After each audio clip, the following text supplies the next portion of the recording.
Welcome to the Barbell Strikes Back. I'm James McDermott, joined by Miguel Porter. Miguel, we're in it now. It's Yep, real. very It's much what, so. January 11th? Yep. I keep seeing that meme. What a year this week has been, or what a year this month has been, or something like that. That's Yeah. pretty funny. I don't think I've ever seen Yeah. that before. There's a lot of revelation, I guess, that happens in these first couple weeks. I don't know, this week has been a very hectic week for me, but it Mhm. was also like a revealing week. I know you talked about um when you're doing the one punch challenge of okay, you're doing it for a couple days or a week, and then you're seeing is this something that's sustainable? Is this even real? And then I know we talked about it last week as well, but I think it's the same way with your goals and whatever you have for the year. Sometimes you need these first couple weeks to kind of set your path to be like, this is reality and this is your life and this is how the year is going to go, for you to go, okay, maybe this is the only path that I can take, or maybe I need to adjust in some way. Yeah. And like with the one punch thing is like, am I even am I even enjoying this? Like, am I even having fun? And after like the third day where it was like becoming like a burden, and I'm like, oh gosh, this is going to be like, I'm going to have to push myself in not like a workout type of way, in like a mental, and like, oh, I'd like to go to the store and do all these other things, but I have to make sure I have time to do this, Yeah. or I have to cram it in before the ACF holiday party because doing it after is going to be even worse. Like, so, and there may be a little bit of that from my current things, like the Core 365, which I'm still doing. But even with that, I made an adjustment. Remember, I said how I was going to start programming things to do Yeah. all the time? Yeah, that didn't happen. Mhm. Yeah. That, but it's like, it's okay. It didn't happen. Or immediately when I realized, oh, I don't have time. And of course, I could throw something together, but I wanted to like sit down and think about a week and like, You're what right. am I going to do? And then I was like, I don't have time for that. But you know what I do have time for? The app that is already Yeah. giving me something to do today. And last year, it was all about just like building positions and getting the volume done throughout the day. Now, the first couple workouts, when it says for time, oh, let me actually try to do it for time.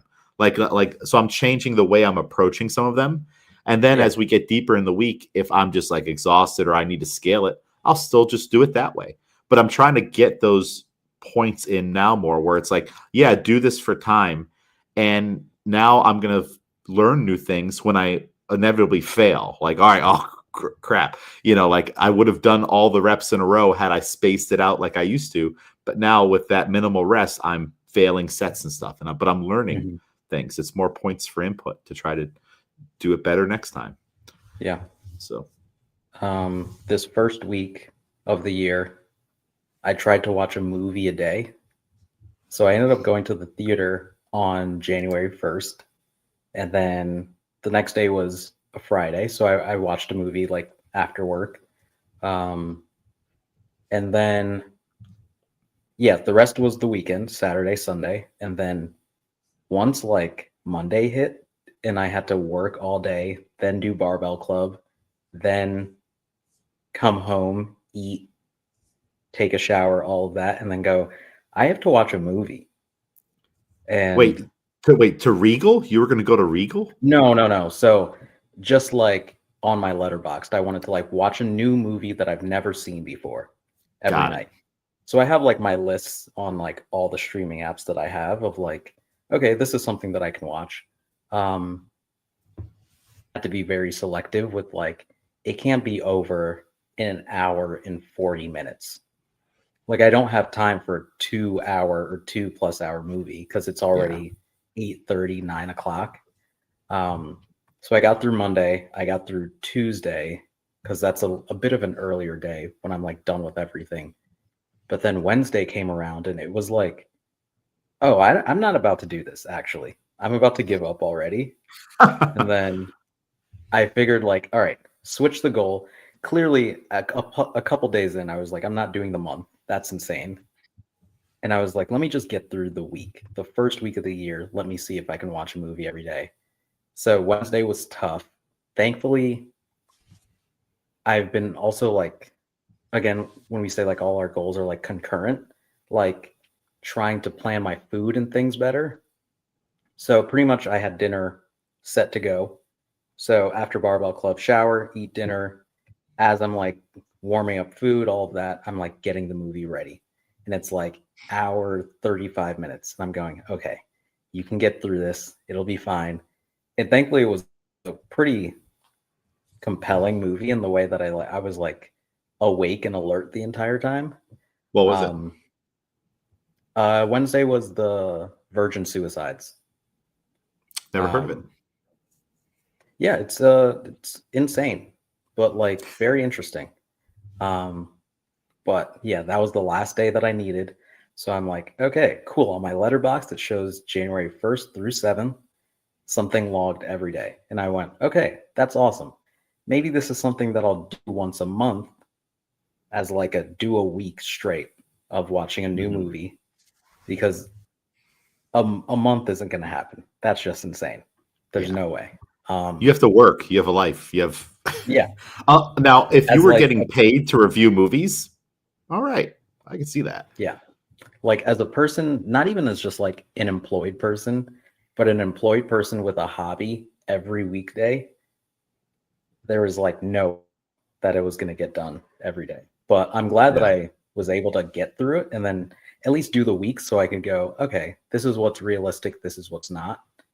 And then a lot of other things popped up during the week that made it like, okay, this is how I'm going to have to approach these other goals that I set up for the year, because I'm kind of forced into a spot with a lot of them where, you know, I have to focus on this until this point because this isn't going to happen until later, or just timing my calendar throughout the year is set up in a way that it's like, okay, the focuses are going to have to be kind of set the year instead of trying to do everything at once.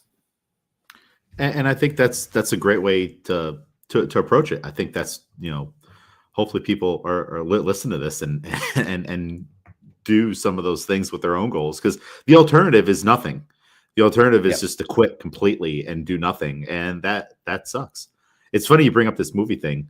I love Letterboxd, and I actually have just discovered that if you scroll down enough, you can see people's reviews and comments on the movies. So now that's like in my like ritual now of watching a movie. Like I watch it, I rate it, and then I add it to my list for the year. So I have a list for 2025 where it has all the movies that I watched, and it's like a little collection. I'm adding one every single time. Yeah. And so I love the app. But I've watched 9 movies this year so far too. So like I've been like, and it was almost on a like unofficial cadence of like one a day. And I've gotten in this habit of like, so like you said, like 8 or 9. Like I'm starting my movie at like 11:30, like way too late, way too late. I gotta rein it in. But it's like I watched Whiplash at like 11 o'clock at night, and like it's like nearly 1, and like that's not a great movie to watch at night, because like watch that movie before you go train. Oh my goodness. Like I was like up. I'm like, I shouldn't go to bed right now. I should like clean my apartment or do something productive with my life and put on a black, well, I'm already wearing a black t-shirt, but like I should do something, you know, to chase excellence right now. Cause that movie will get you pumped up. I did watch finally just completely off topic, Eddington. And you told me way back, don't watch it. It was awful. And like I watched the first 40 minutes of it, and then I went to bed. That's how like I was like, this movie sucks.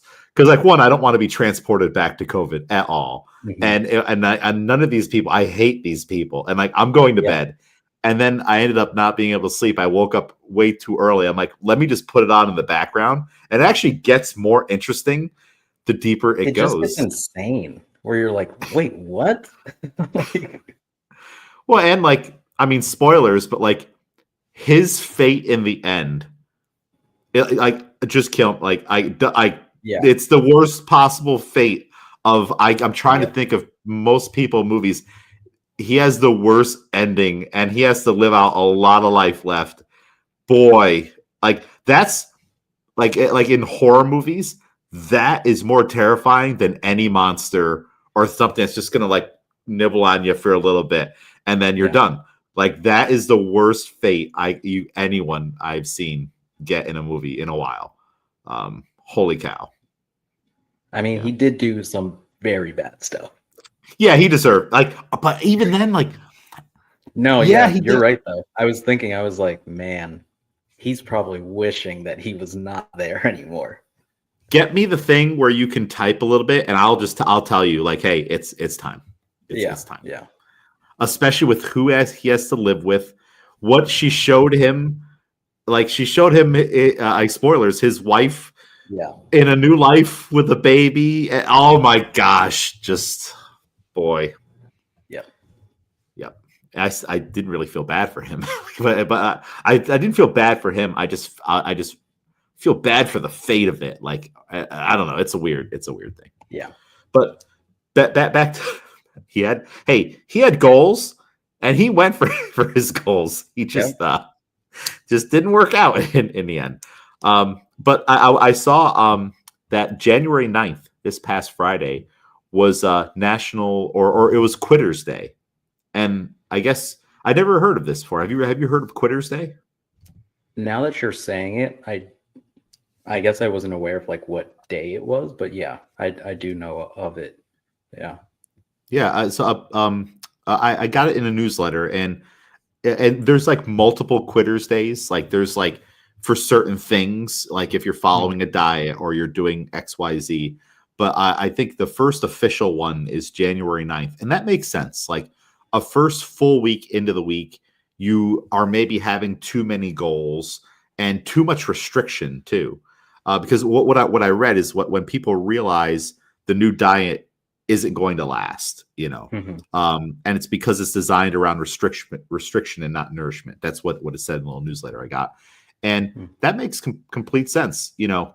And it if you think about it, like it's starting with like clearing out your kitchen on December 31st or January 1st, and then forcing yourself to eat this diet that like that's what like professional bodybuilders are eating for a certain reason. It's Yep.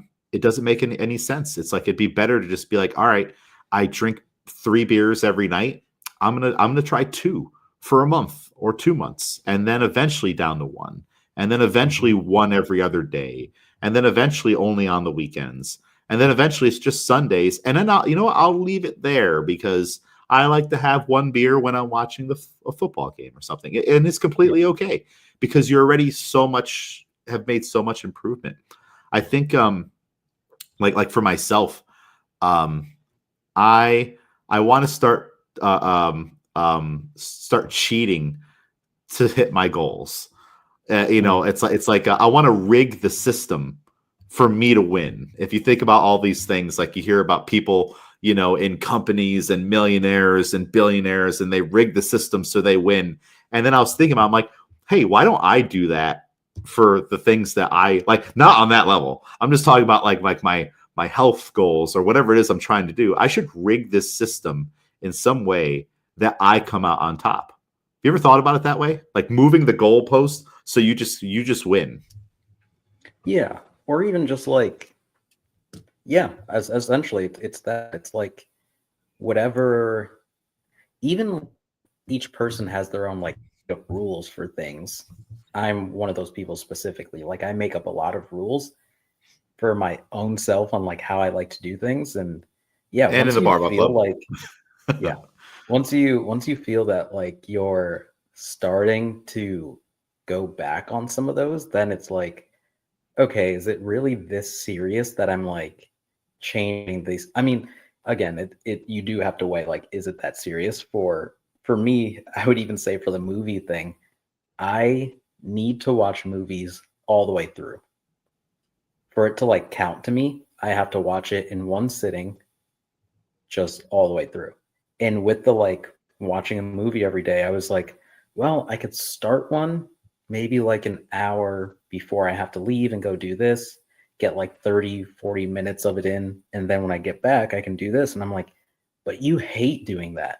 And you're going to be so annoyed that you're doing that. So let's either figure it out, like the way to do it without compromising that, or change the goal. And maybe it won't be something that you can do for the whole month. That's not sustainable. So make it like 1 week every month, because then like I can stay true to this thing that I know I like to do and still hit whatever the goal is. But yeah, I mean, a lot of it is the um not buying snacks at the grocery store and then being upset when you get home because you don't have snacks. Yeah. So yeah. Yeah, I do that all the time, especially like if you get in like a movie snack cycle. And then, but it's like, all right, I just tell myself, all right, instead of having variety in snack, maybe I'll just get this one thing and I'll just allow myself to have it every night, because I'm Yeah. also not one of those people who like potato chips in the middle. Like I don't really care for I don't would never buy them, but like people eat junk food all day. That's not us. Like they do it all day. Like at lunch, you have chips or cookies and stuff like that. But it's like, like for me, it's like I might even try to like make it. And actually, I'm planning on doing this today. I have like my chocolate carnivore protein powder, and I know Mhm. how to make pudding with it. And I have all these. They're not ramekins. They're like little tiny glass Tupperware things that I know if I fill it halfway, it's the serving I want. So I'm like, I plan on making those today to cheat the system. I'm like, all Yeah. right, I'm not buying like a pint of ice cream or something, but all I want is just like no phone, just to sit down and enjoy something. That's all I want, Yeah. and it doesn't have to last that long. Cause I mean, like when you're eating those regular snacks, it's like there's not like a time frame on it. Like, oh, I should be eating the entire hour or 2 hours of this movie or whatever. You just wanted to have it in that moment. Think about how many people finish their popcorn and stuff before the movie even starts. And then they Yeah. just sit there not eating anything, unless you get the large with the refillables, which that's insane. That's a lot Yeah. of popcorn. So it's like that's my way of like cheating the system. It's like Mhm. I'm not saying that I have to sit here and have nothing, but I'll just have other things that I tell myself are snacks. I'll either make like a protein chocolate pudding, because that's all. I'm just looking for something cold, creamy, that hint of chocolate, and that does it. And it has protein in it, so that's good. That'll Mhm. actually help me sleep. Or I'll have a glass of milk, or a glass of orange juice if I want something sweet. So you just have to find like those alternatives and this put like a cap on it and eat it slow if that's a problem. Yeah. Drink it slow. So adjusting those goals and finding ways to kind of cheat quote the system is important. I'm doing 10K steps a day right now. There have been some days like yesterday where it's like 7 o'clock at night and I've only got 3K steps in. And that means I need 7,000 steps, which that used to be the day's worth of steps before. And Yep. if I was at 3K on before, oh, no big deal. I just got to go to 7K. I'll get there, no problem. Mhm. But now I have to do so much work. And, but there's also some days where I'll get to 7K really, really quickly. And it just kind of reinforces like, oh, it's not that bad. Like it's like when that was the limit before, it was like the big bad, thing. I'm like, oh gosh, I have to do another. And it feels like it's taking forever. Now that 10K has set that bar, when I go back to 7K, 7K is not going to feel that bad anymore. Um, Yep. and I do plan on doing that. Like I've been like waffling back and forth. Well, what if I see how long I could keep 10K going? And what I have to do is on January 1st, end the streak.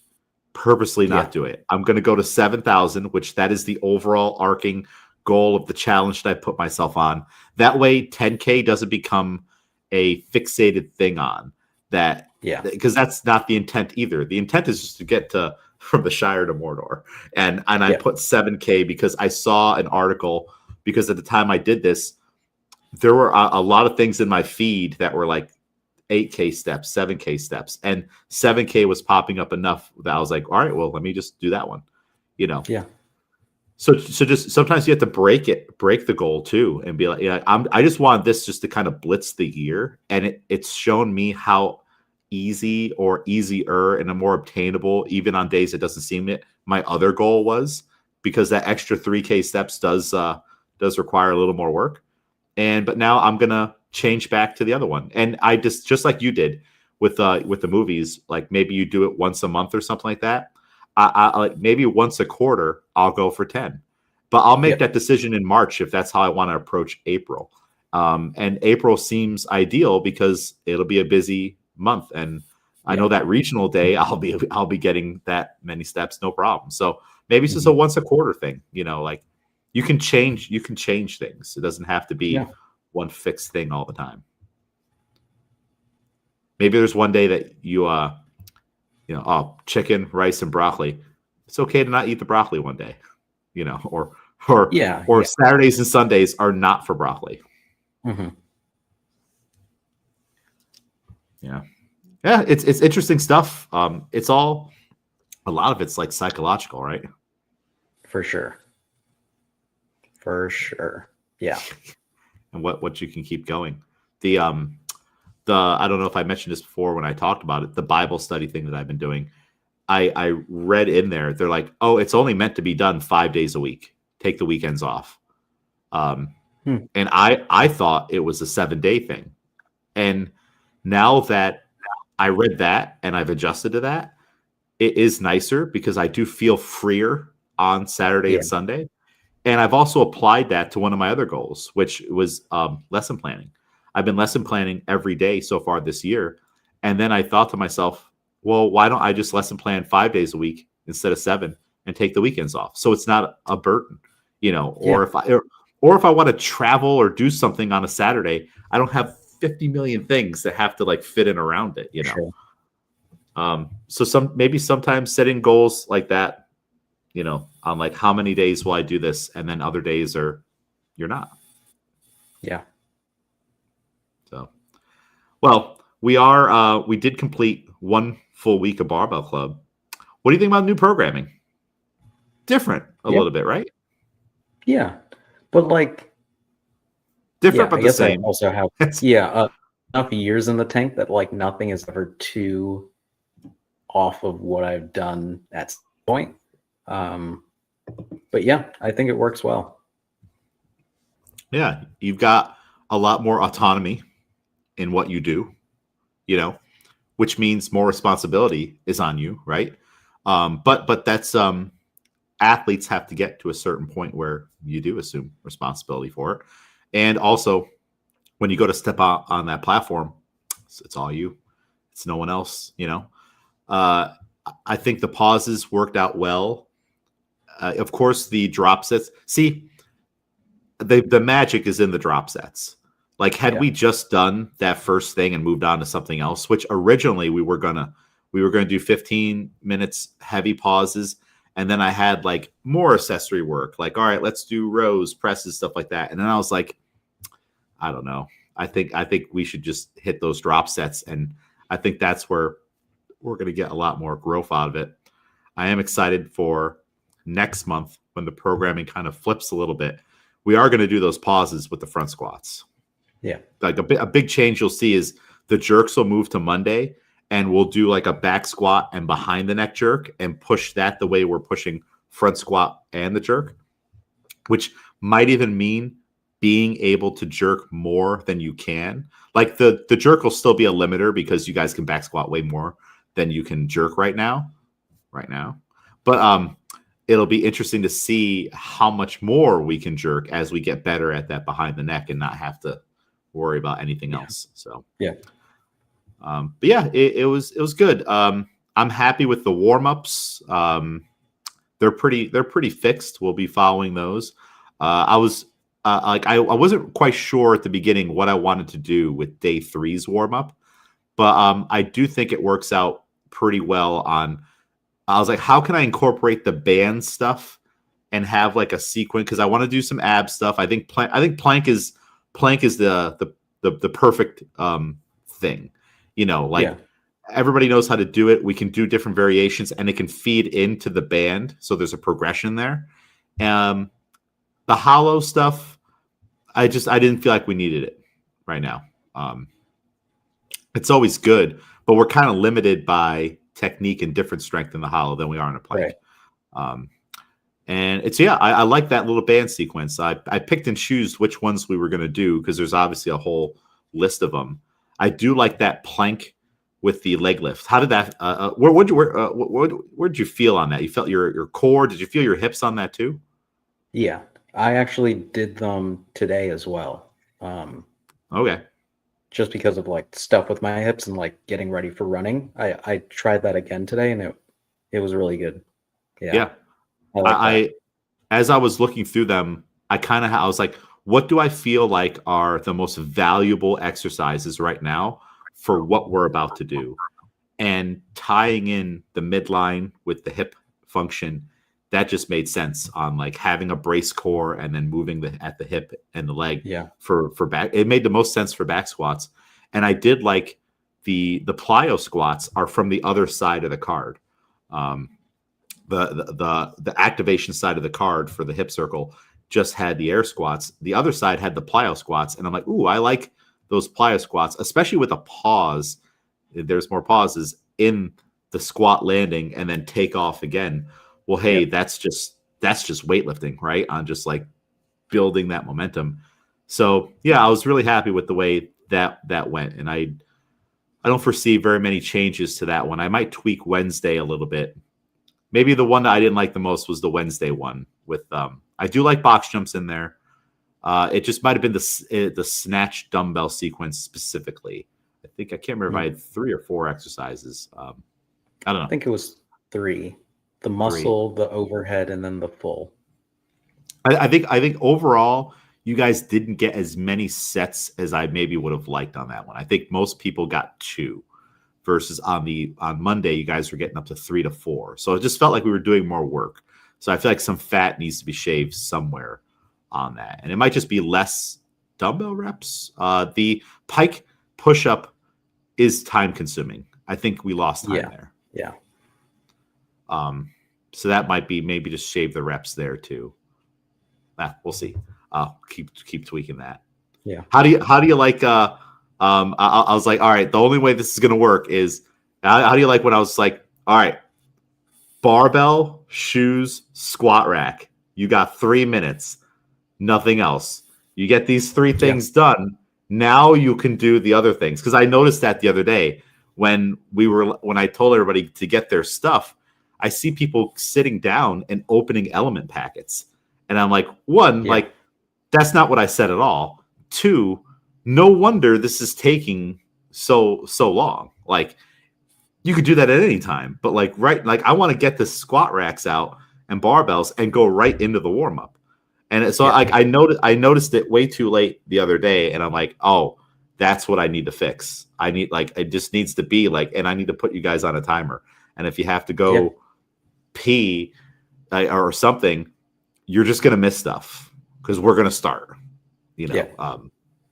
So yeah, I don't know. I think that's the way to do it. I still have to figure out a way that we'll actually finish on time with the bulk of work we're doing.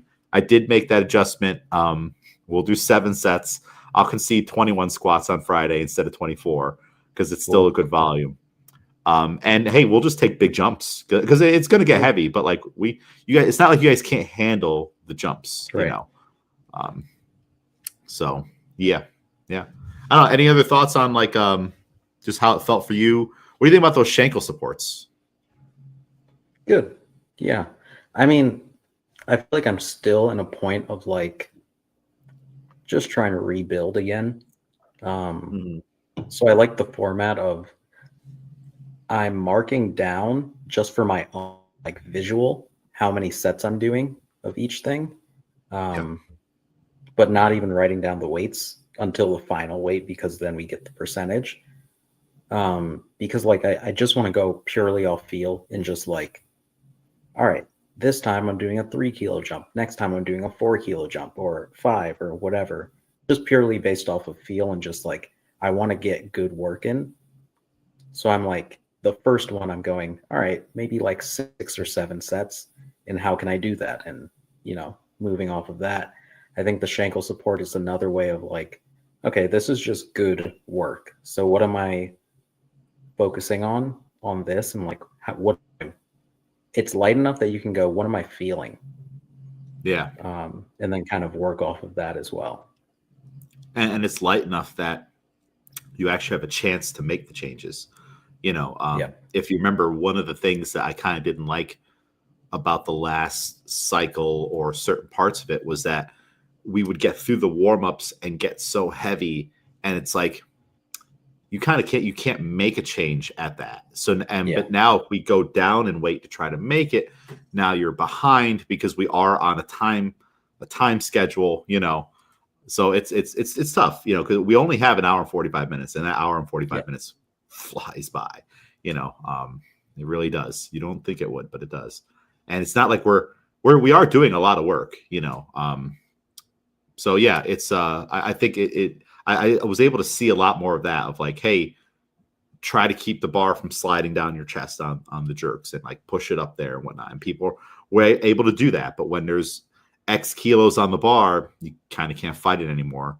And we still want to make the lift, and we still want to do the training too. So it's it looks like it's working out. We'll see. We'll see. I continue doing it. I have made some adjustments. So instead of doing doubles again next week on the power snatches and cleans, we're only spending 2 weeks with them. Then we'll go to fulls. Then we'll go back to powers. Instead of doing doubles again, we'll do singles, because I would expect now that the weight, because we're doing singles, is heavier, and it is a different focus. So I want you guys to be able to hit those points, without having to worry about another rep coming up. The benefit of the double is making the second rep better than the first one. We already did that. Then we'll be back to doubles for the full lifts after. But I do want the weight to go up. And if there's a situation where the weight isn't up, again, it's totally adjustable. Maybe you're just not feeling it tomorrow, so you end up not power snatching for a single more than you did for a double. Well, there'll still be a note for the Schenkel support to go up by 5 or 10 kilos. Like it should go up, because it's still light. And unless we're having a really bad day, we should be able to move it up. So there's always there's a fail safe on if any of those heavy days end up not equating to heavier. Well, we're going to purposely go heavy just because. Yeah. That way, at the end of the month, when we retest Schenkel complexes, maybe we'll PR in those Schenkel complexes, because we are going to do that too. We are going to max out Schenkels from time to time. But cool. Yeah, I'm excited to get back to it.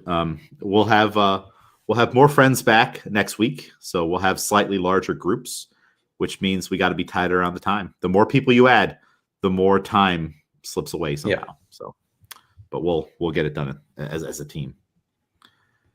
Now, I sent you an article for the theoretical hierarchy of athletic development, or development of an athlete.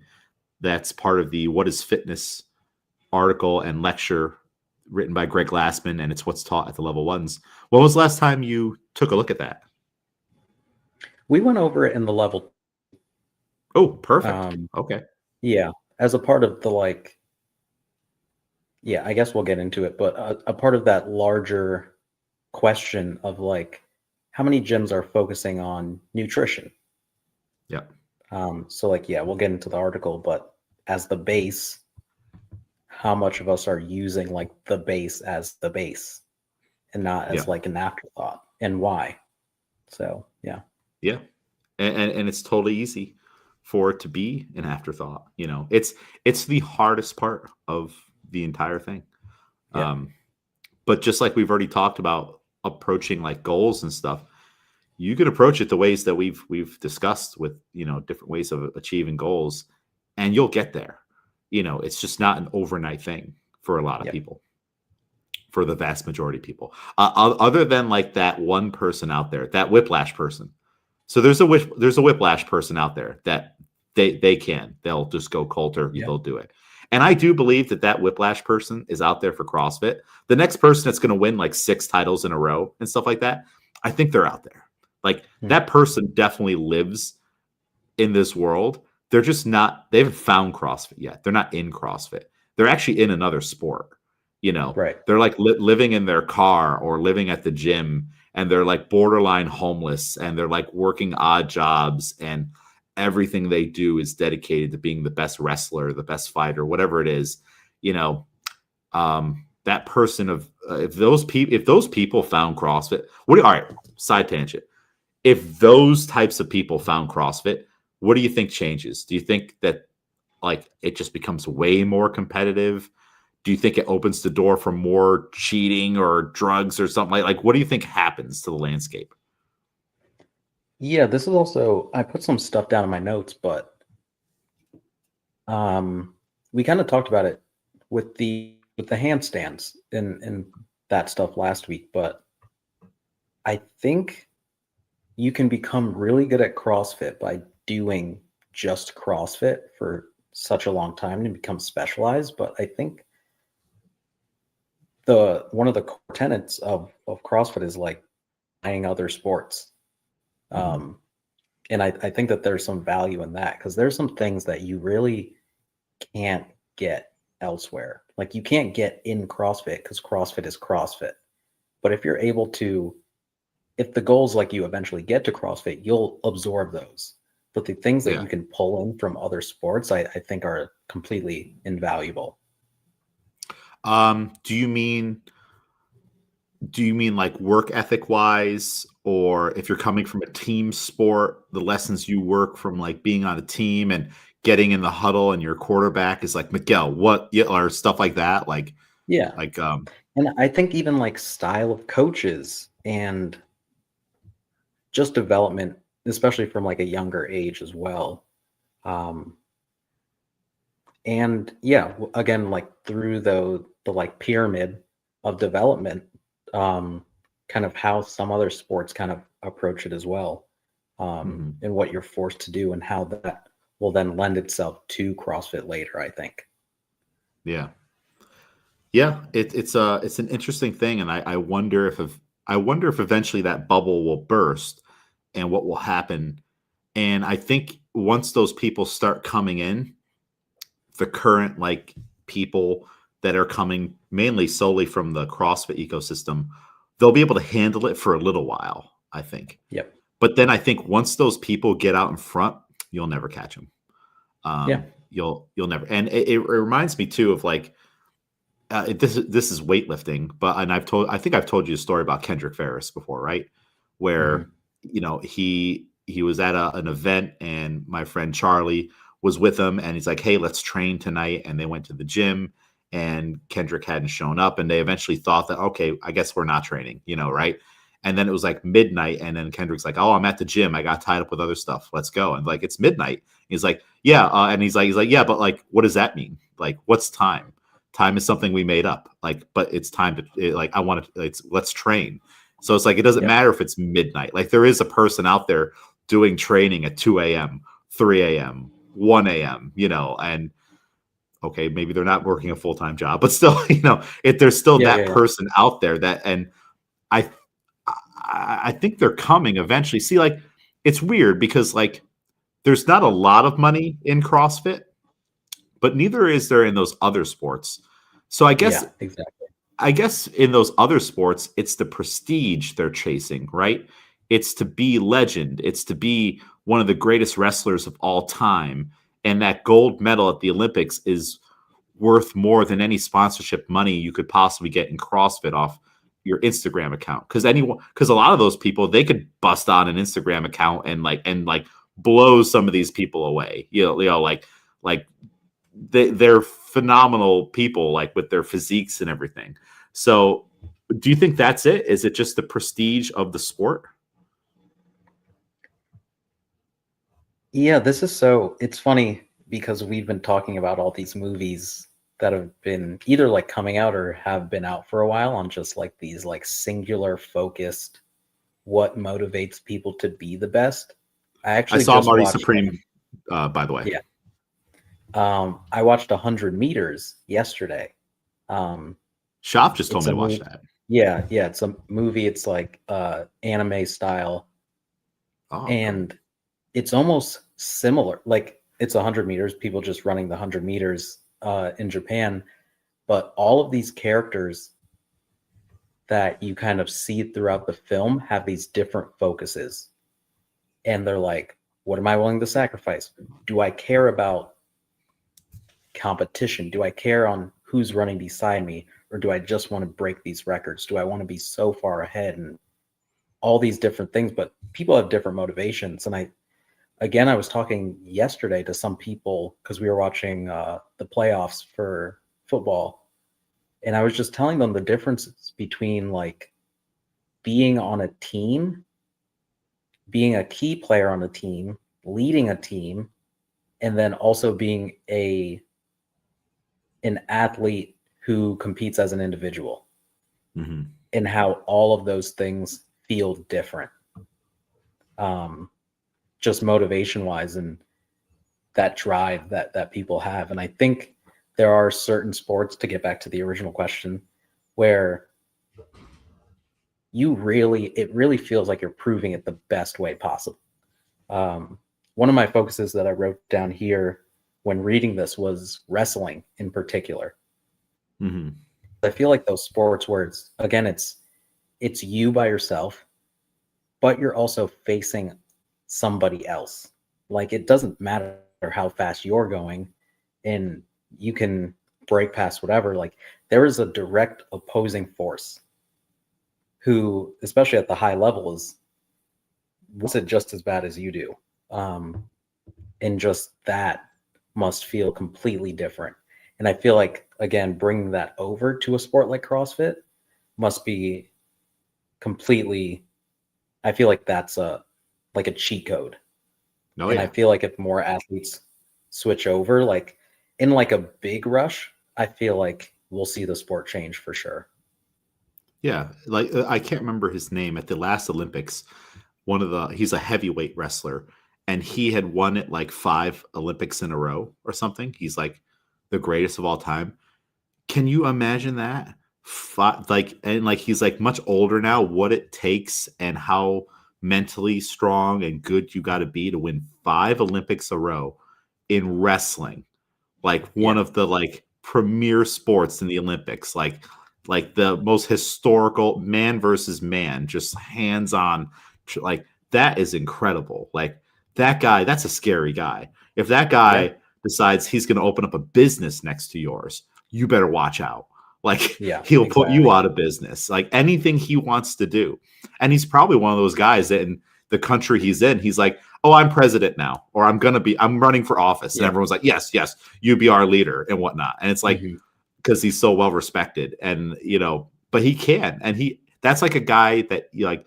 It's kind of like when you hear about like football players retiring, and like they're like great hires in like the corporate world, to like hire them to lead a team and be an executive and get this project done and whatnot. And they know how to motivate people and talk to people and lead a group and to get something done.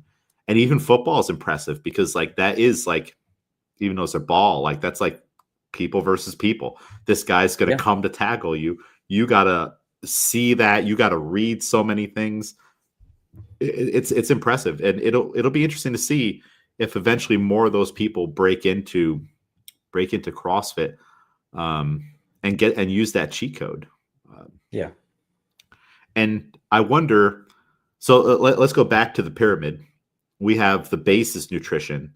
We'll just run through them real quick. We have nutrition. So that's like on a molecular level, what you're putting into your body to affect your cells and to have change and growth. And you could put good things in there that'll promote, strength and better conditioning and all that other stuff, and losing body fat, or just maybe even just improve your performance, because most of that's eating for performance, not really aesthetics. Although if you chase performance, your aesthetics will also look very, very good. The fitness industry has like this skewed public view, or has skewed the public view on what aesthetics should be realistically, because of what they do. So, and then above that, you have metabolic conditioning. So that's all kinds of things. Like that's like, are you not going to get tired doing the things that we're trying to do? Do you have enough stamina, cardiovascular endurance, aerobic, anaerobic? Like there's all kinds of different levels in there, but that's kind of what we're talking about there. Like when do you start to fatigue when we're doing the thing? If it's walking across the gym to go get the dumbbells, okay, we should bring up your metabolic conditioning before I have you do Fran, because Fran might kill you. Then above that, gymnastics, so spatial awareness. moving your body through space.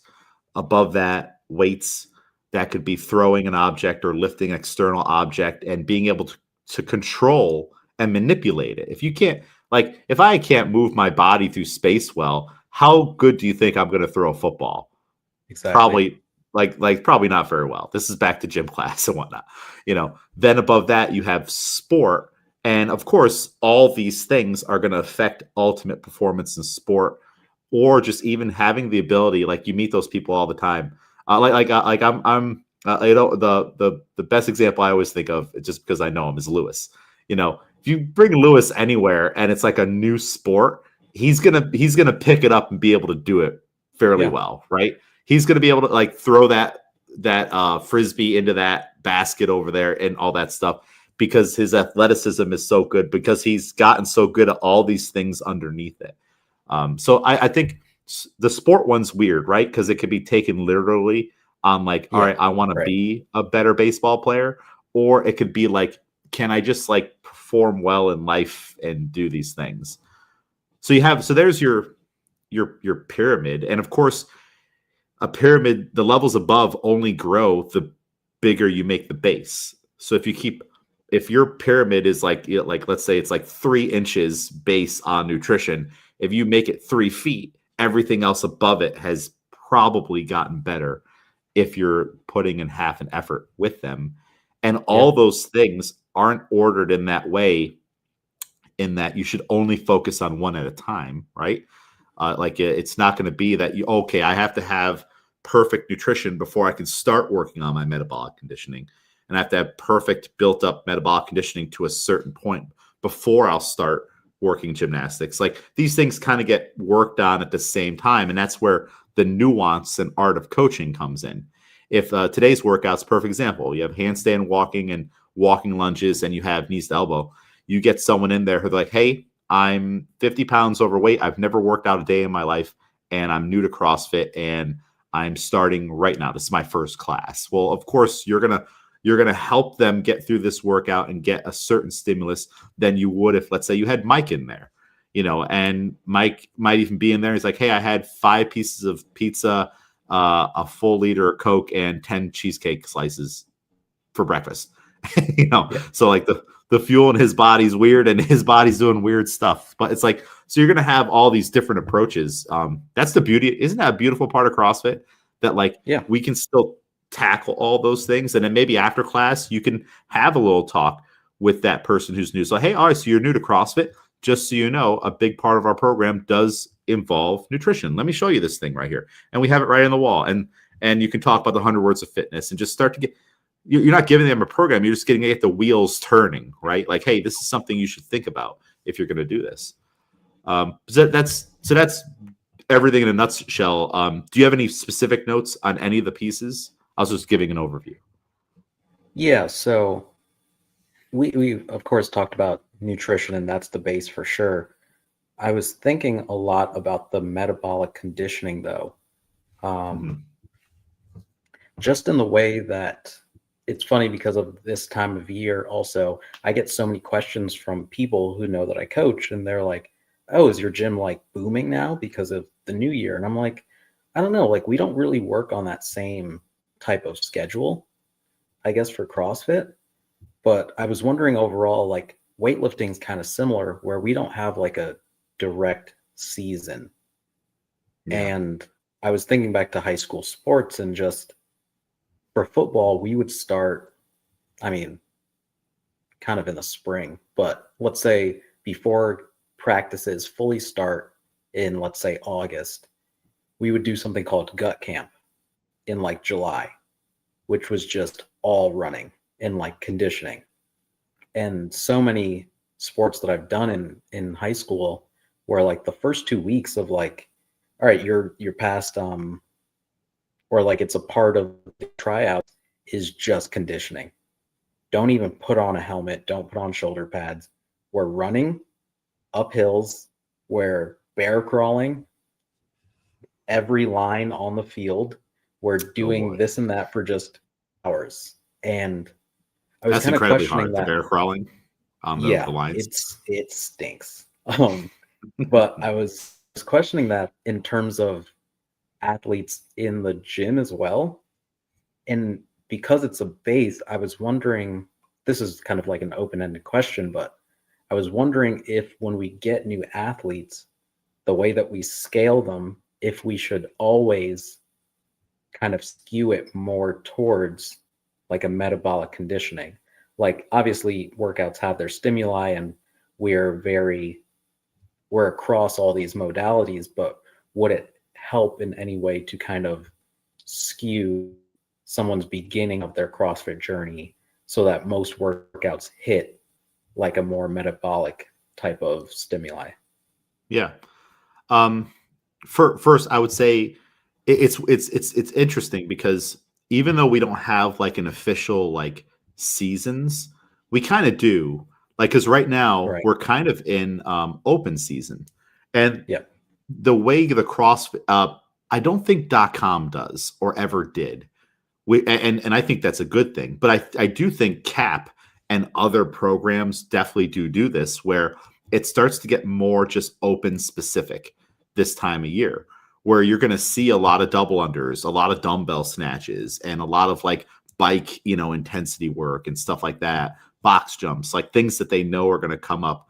Like right now, we're going to start to see a lot of handstand work. I did notice that Yeah. because handstand, and it's funny, we're doing all of that because it's going to come up in one workout, maybe that we don't even know. A lot of toes to bar work is going to be coming up. And bar muscle ups, I see are coming up a lot. And then after that, we'll start to switch to like a more of like, I guess Memorial Day Murph is like the next big thing that like, even though, and even CrossFit has like adapted it now, they're like, you're gonna do it. So we're gonna help you do it. And it turns into more of like working on strength, and the weather's getting better. So they know people are going to be out running a lot more. So we'll start to see running pop up a lot. And it's kind of different, like that first like 2 quarters for CrossFit, when right now I think everybody in Globo gyms and stuff, they want to lose weight, and their first go-to is going to be, let me hop on a treadmill or go outside and run endless miles. And then they end up getting hurt, or they have shin splints or something like that because they didn't stretch and warm up properly. And also they don't really know how to run. And a lot of, so that's part of it. And we'll see that too when our season of running starts to come on. Everyone's like, my feet hurt, my shins hurt. And it's like, all right, a tangent off a tangent. People don't respect running enough, and they don't respect it like they respect other things. They respect it like 3 tiers down than they respect other things like handstands or weight movements. And they really should. It should be respected just as much as like when you see 400-pound deadlift on there. It should be respected that much because it's so many repetitions you're going to do, and people don't prepare enough for it. And they think it's because you can do it. You do way too much too fast. Right. It's like, you should have just done 400 meters today, or just a couple laps down and back with some rest in there. So it's funny. We do have like these unofficial seasons, but I think the beautiful part about CrossFit is that you can get anyone to join any of those seasons at any point, and they're going to be completely okay. Because like when they do first join the gym, let's say we have someone coming in, they've never done cross before.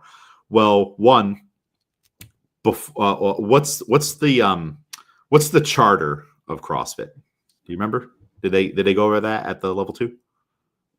Charter. I'm not sure what you mean by charter. The mechanics, consistency, intensity.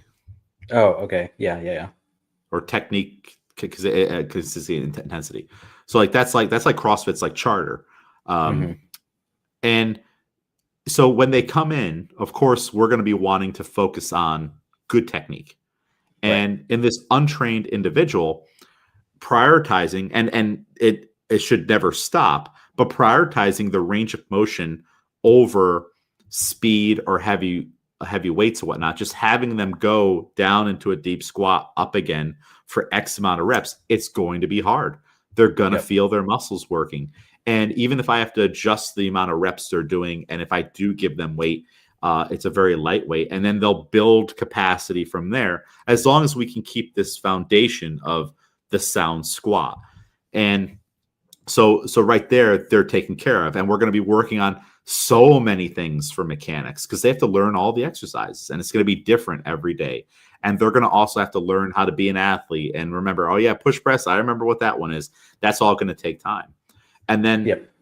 and there will be, let's say if we're doing Cindy, there will be a metabolic stimulus that's going to happen there. So if we're doing Cindy, I'm prioritizing the range of motion and I might only have this person do 8 squats instead of 15. But in the time it takes them to do 8, it's taking you or Mike, maybe bad examples. It's taking another person to do, because Mike does air squats so fast.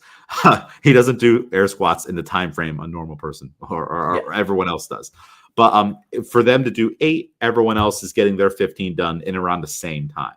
So I don't have to crush them with volume. I just have them go at their pace, full range of motion, and they're getting done around the same time. And then they're going to work through Cindy for 20 minutes. We're modifying all the exercises so that they can have a continuous flow of movements and not burn out. So modifying the scaling of it, modifying the reps, and they're going to break a sweat. They're going to be breathing the way that we want them to breathe for this day on how most people would for Cindy. Of course, if you're going to get like 20, 25 rounds, 30 rounds, it might turn a little bit different. But if we think about Cindy as like we're going for a 20-minute jog, I'm going to have them at that more of a pace. And then if I need to, I can also add rest in there.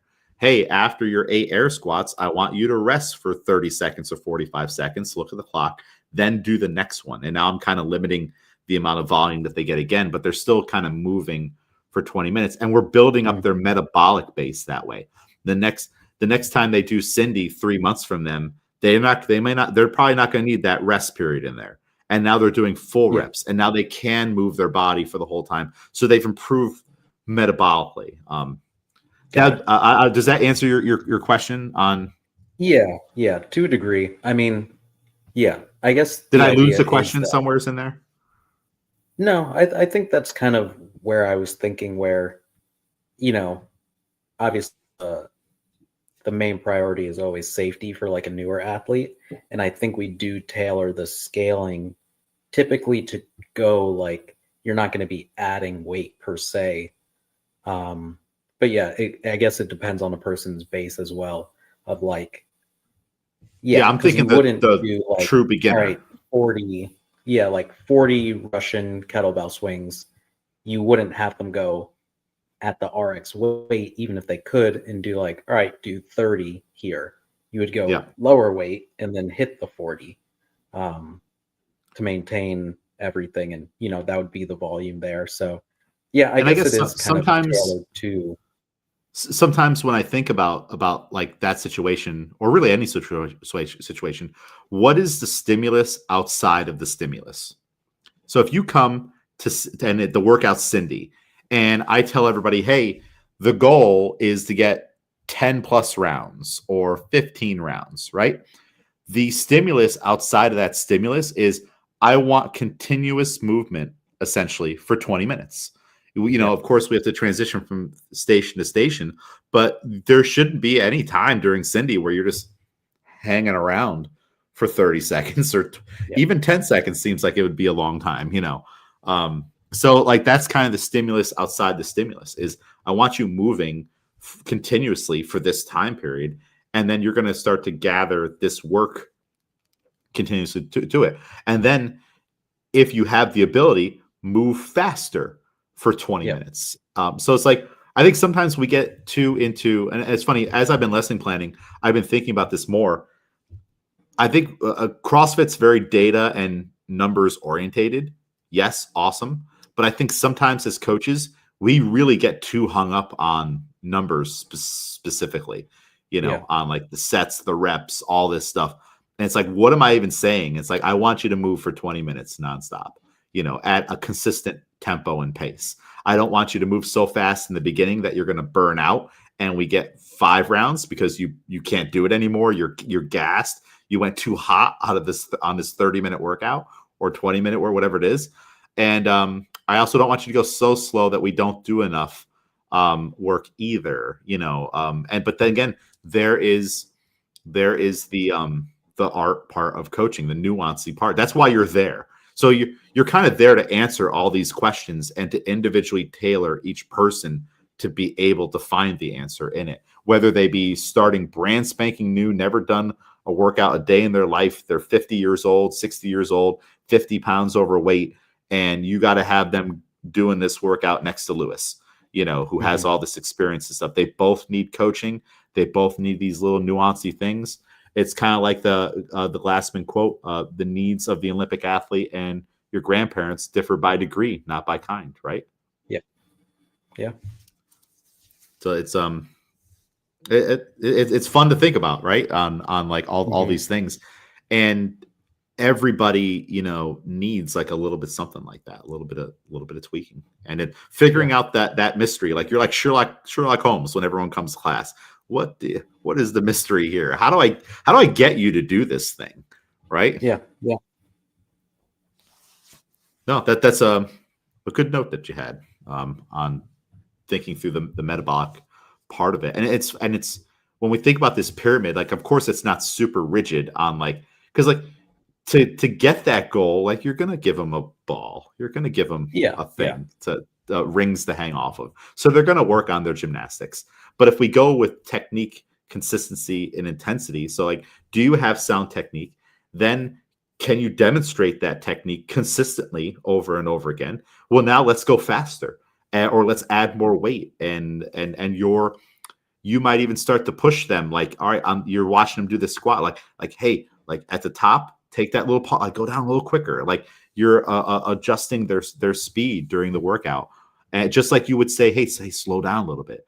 Hey, I want you to be able to take 2 full breaths through every rep you do on this, because you can see what's happening to them. Do you ever look at people's eyes during a workout? Yeah. And you can see that like you either see like one, they're in panic, or 2, they're like glazed over a little bit, and do you ever make changes based off of what you see in people's eyes? It depends. Sometimes I like the glazed over look, especially towards the end. Like I've said it before, but I love when people fail reps towards the end of a workout, meaning like they were holding on for like, all right, they're 21 push press to end this. Can I hold on? And like they fail at like 19, and you're like, perfect. I wanted you to see how deep into that you could go. So usually glazed over is okay. That's just like they're shutting down like their mind that's telling them to stop. Usually, they're protected, but like you can tell system. when it's like, or like approaching the bar, and like I'll shake my head as I'm going into something that I'm like, this is gonna be terrible. But yeah, you can definitely tell when someone's like, we're getting risky, and you can see it in their eyes, and then like you can kind of adjust or like give them like a cue that's like, don't forget this thing. It's gonna feel you're thinking that it's weird, and it's feeling weird because you're doing something you shouldn't be doing. So focus on this again. And then you're like, oh, okay, that actually does feel better now that I'm doing this thing. Yeah. I use it a lot to like tell people to like rest or speed up, or like stop. Like like a rope climb is a perfect example. Like if you look at someone and you're like, take another second, like wait, nope, not yet, or something like that, or box jumps. You can just kind of see like the panic in their eye, or that like, hey, I don't think you're ready. I don't think you're focusing on this at all. And I've gotten like, so like I try to make like that eye contact with people. And do you ever find yourself like making eye contact more out in public with people when you're just out and about? Oh, of course not. Oh no, I do it all the time. No, oh my gosh. all the time. I'll make eye contact with people, and then it might prompt them to say something, or like most of the time they break away. But like I'll like look down the aisle like for what I'm looking at, and then there'll be a person there, and the first thing I see is their eyes, and that they're looking at me, and then I'll keep going. But you could tell that they felt it too and whatnot. No, people should be making more eye contact. down. No, but that's when you don't see the that's when you don't see the guy at the knife. You know, like I make contact with people, and like we're aware of each other. Like I know you're here, and they know I'm here, and one of us could be dangerous. It's probably me. No, I'm kidding.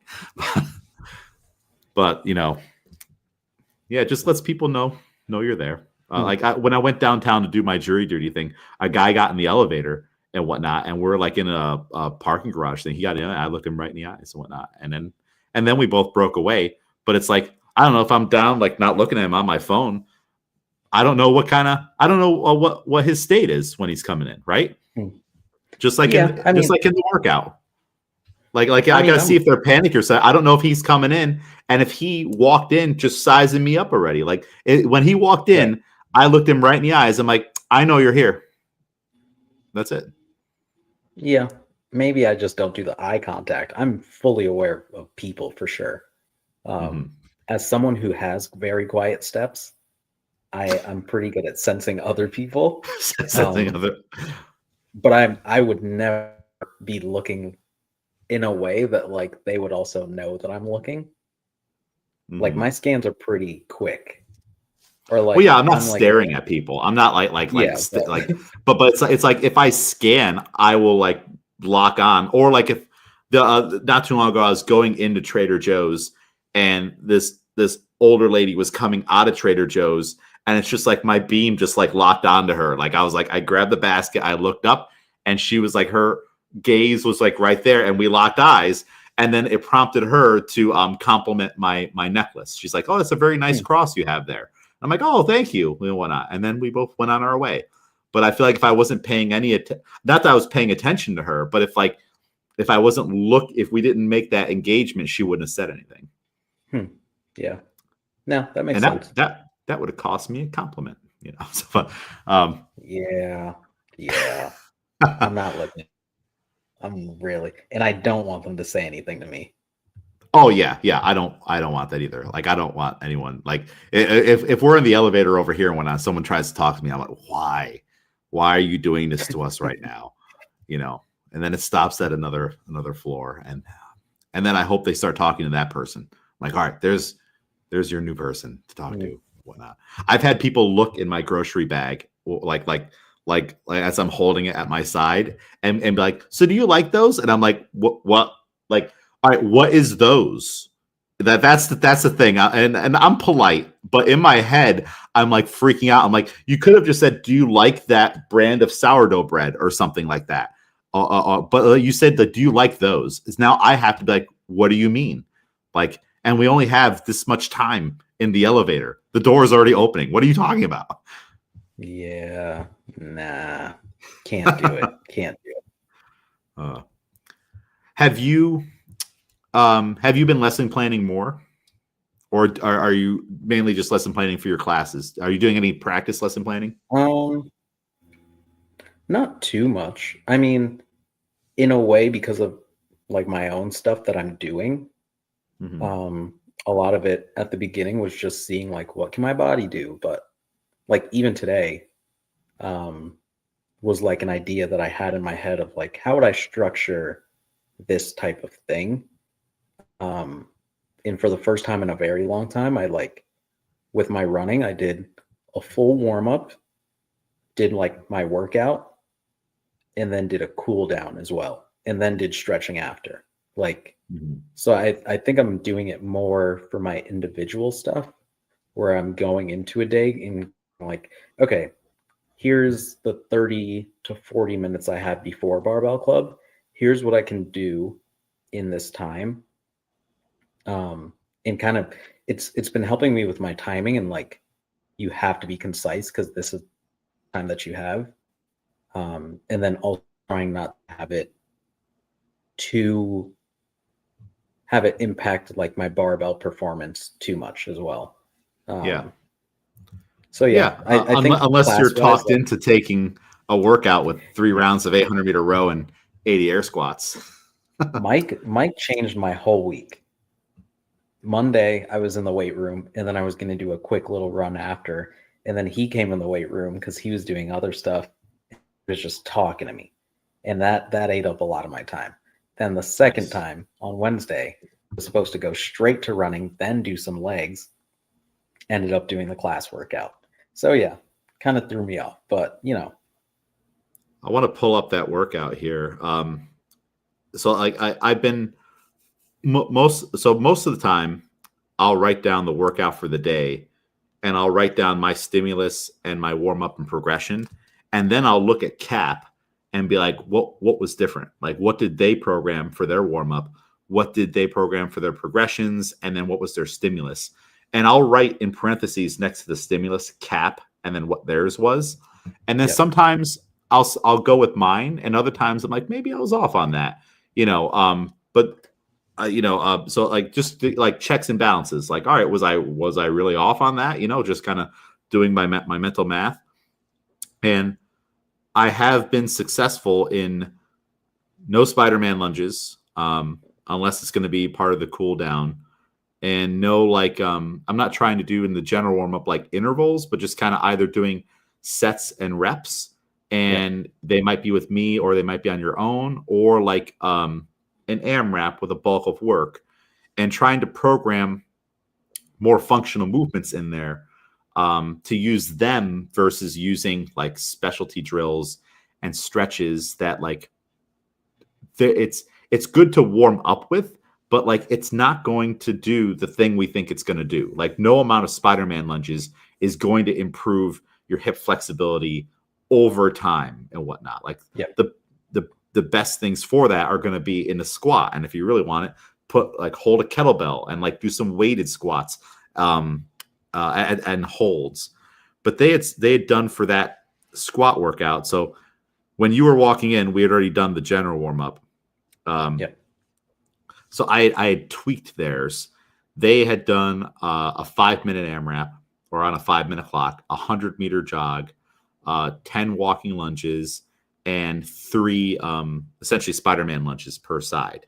And then after that, one set of a 400-meter run, which I changed to a 400-meter row, and we're going to 800 meters. And I told you guys, take that time, multiply it by 2. Does that seem realistic that you can keep doing?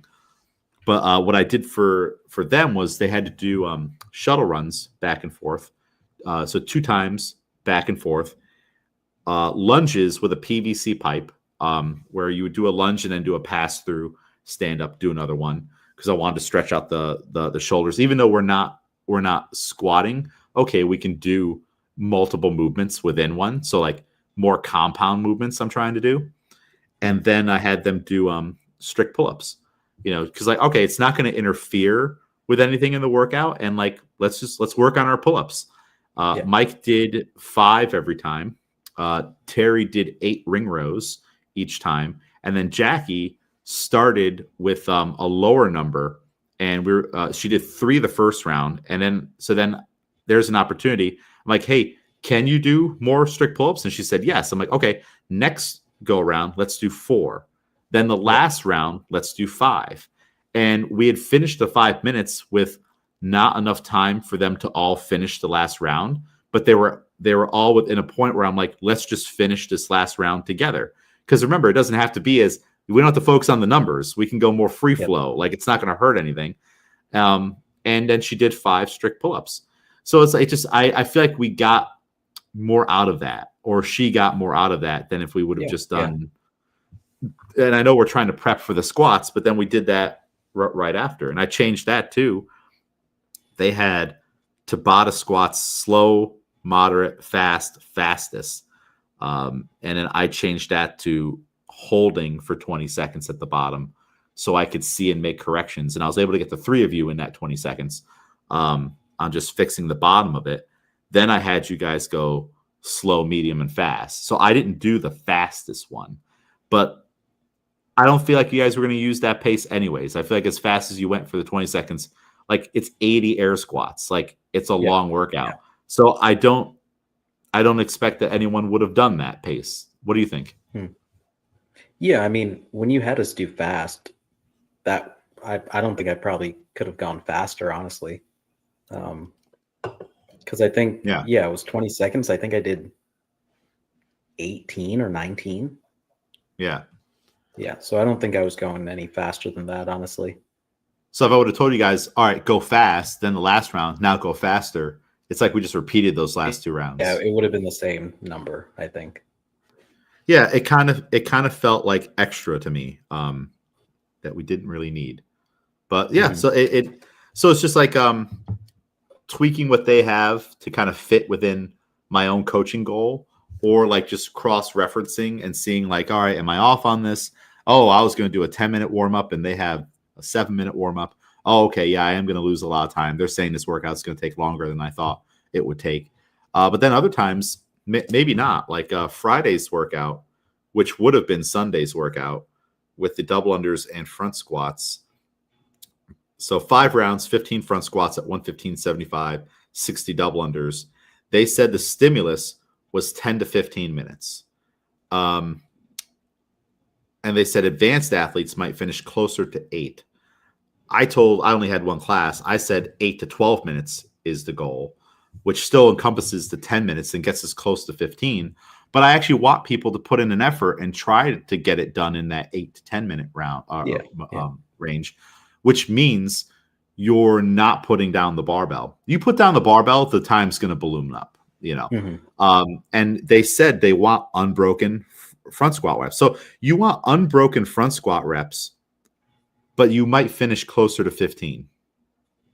So that is that assuming a disaster on the double unders, or are we opening the door and saying, all right, unbroken front squats, but that's really for the first 3 rounds. And they wanted to put it down at 3 rounds. I gave Boris and Mo a lot of shit about not putting down the barbell. And I that was what I was coaching from the beginning, unbroken. And I had them do after we did, I can't remember what the progression is for them. So the cap progression for the front squat was 3 sets of 5 front squats focusing on different things. So like loose grip, elbows, knees, all that stuff. I had them do the 2, 4, 6 full.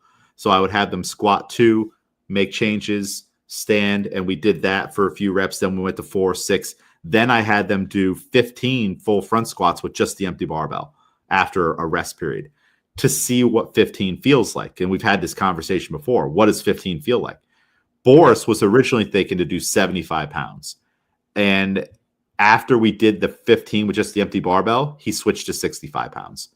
And there was a point, and there were many points, those last 3 rounds, where if it was 10 pounds heavier, he would have put down the bar to go unbroken. He would have put it down at least once on rounds 3 and 4, maybe twice in a 4 to 5 round, those last 4 to 5.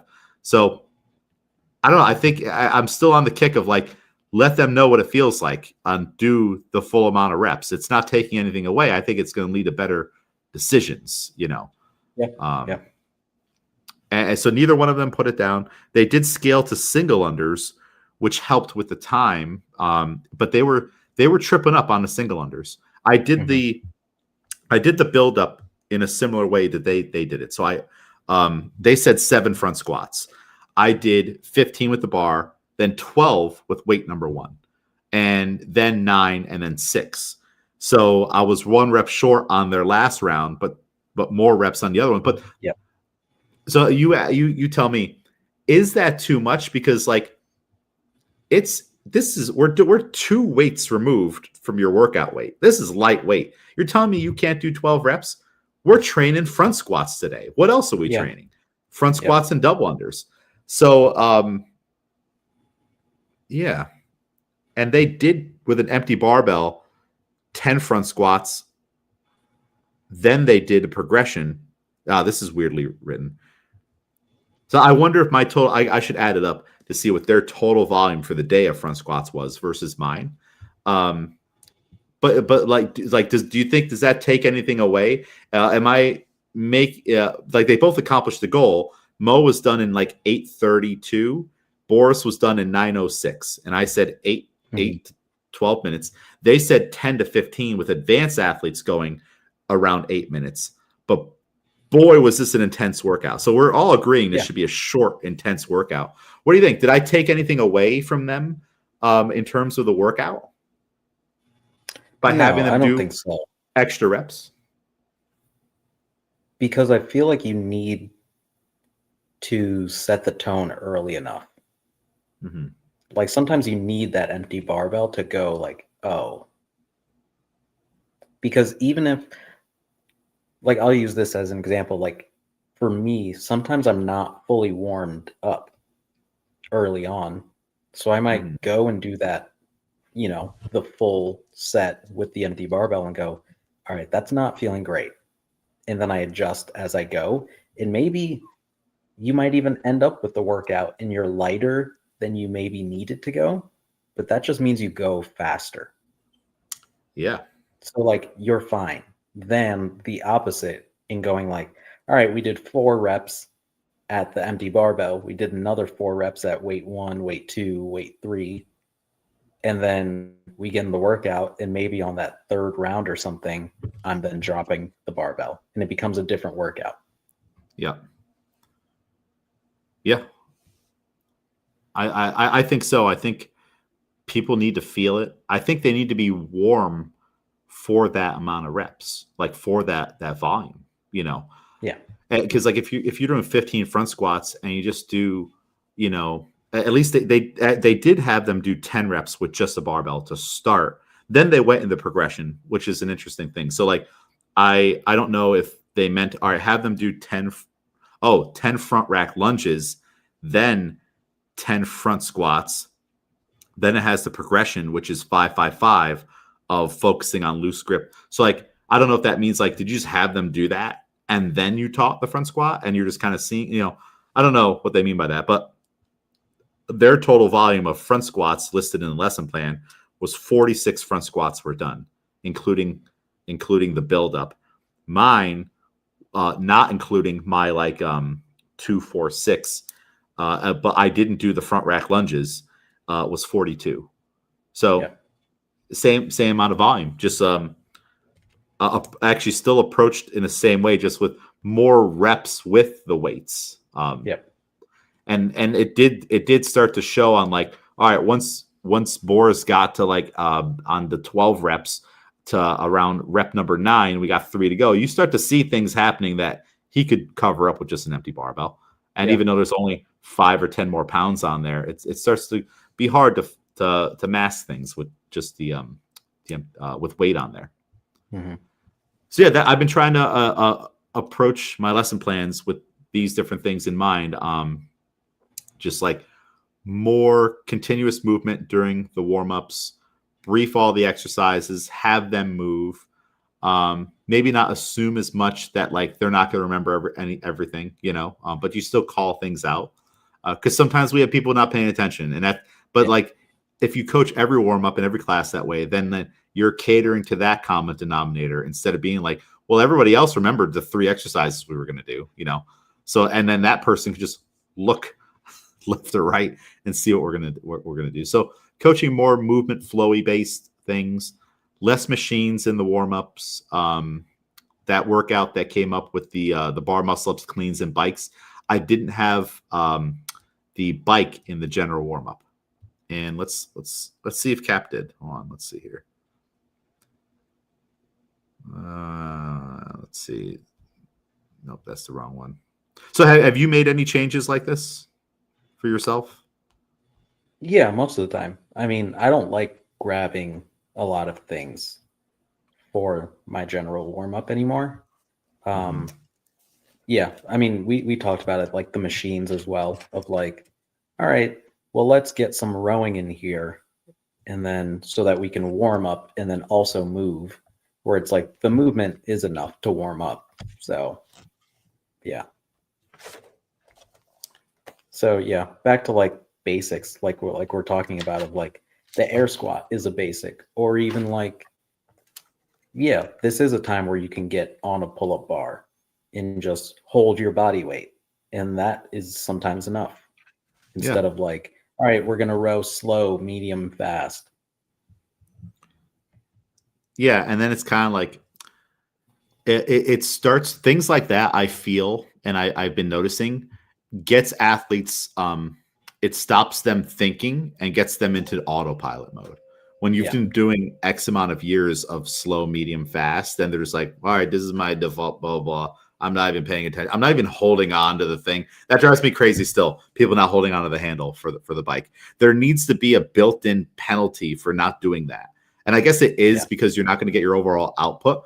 But on the rower, if you stop moving your legs, it goes nowhere. If you let go of the handle, it goes nowhere. I want there to be a bigger penalty for taking your hands off. But so they did on that bike power clean and bar muscle up day, 2 rounds, 90 seconds on the bike, 7 one-arm kettlebell swings per side, 7 one-arm kettlebell hang high pulls per side, and then 7 goblet squats with a 3-second pause at the bottom. So that was their dynamic warm with 2 sets of that, which not bad. All right, we're doing things. Like I guess they're working on the elbows, for the bar muscle up. I can see kind of like, let's see if your elbows bend that way for the day.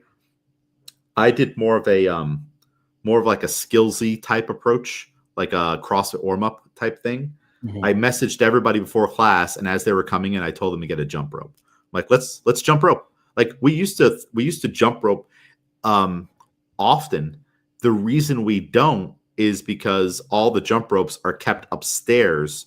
And if it's not written, we don't write the warm-ups and the full lesson plan in the WOD plan. So if it's not in the workout, no one grabs the jump rope. And not everyone has a jump rope for it. It used to be that everybody, like we either had them hanging up downstairs or you had your own rope. And it was just like grabbing anything else. Hey, go grab your jump ropes, pull it in.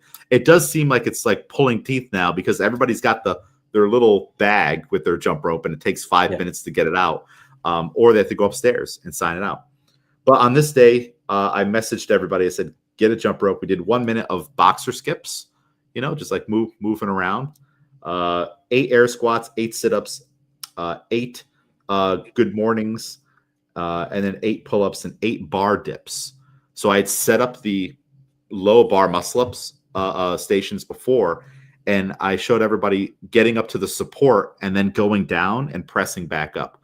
So I wanted to use that kind of a dip in the CrossFit warm-up that was like similar to a bar muscle up and get more people up on a stiff bar than we would probably spend more time otherwise. And then we went through bar muscle up progressions after that and then warmed up the clean. And then eventually we got the bike. And I didn't use the bike until the practice round. Yeah. That was it. I think if you've noticed when you read through CAP lesson plans, there are some days where one movement like, oh, the sit-ups just pop up in the practice round.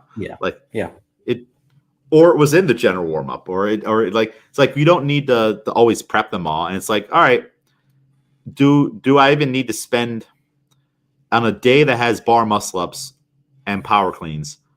Does the bike deserve any kind of attention other than like set it up correctly and here's the effort we want on it? Not really. So that's why I didn't really see a need to do it on this day. So yeah, I've been trying just to be a little more dynamic with the lesson plans and the progressions in that way. And it sounds like you're doing the same. It's fun, right? Yeah. Writing out a plan. Yeah, I think overall, like even the theme of today of like order of operations is like just basics. Like, what are the basics and how is that going to impact things later? Like, I'm big on the squatting now because I can see it so much of like, oh yeah, you're not comfortable on the bottom of the squat. That's why this is like this. That's why that is like that. And yeah, just doing the basic movements as much as I can. And it's kind of like a cheap way for me to be actively coaching more in like the general warm up of like, yeah, I am going to have everyone air squat. I'm going to show you exactly what I want you to focus on. And now I'm going to have you pause because we're just in the beginning of the general warm up. And now I'm going to correct everything so that later on, I'm going to tell you that same cue. And it's like, be selfish about coaching. You're like, oh, I want to coach. It's not like you're saying, I want to teach and I'm going to spend 5 minutes talking about this thing. It's like, no, you're going to move and I'm going to throw in some air squats into my general warm up today because I don't get to coach them for another 3 weeks because it's not going to pop up in the workout. And I want to coach them. I want to correct, I think it's a great thing, and with my warm up on that day, all right, they had goblet squats. I had air squats. I know we just did a gazillion air squats before. We have to squat, so if anyone did Wednesday's workout with those 80, 240 air squats, they're going to move that around and hopefully loosen up their squat and their legs that way. But it's going to help with the clean because I want you to catch in not a full depth squat, but I want you to catch with your legs and not up on your knees and ankles, pivoted forward with the hips forward. So that's just taking the hips through that range of motion. We're going to do some good mornings, which, all right, we're going to hinge on those hang cleans anyways. And then we're going to do other stuff that applies to the muscle up. We're going to do pull-ups and we're going to do bar dips and sit-ups because why not? Like we're going to hit the core. Like, so, and the jump rope is like, well, let's move. Let's just be athletic. Let's like move your feet. You got to move your feet on the cleans, in a very specific way. So let's move them in a different dynamic way.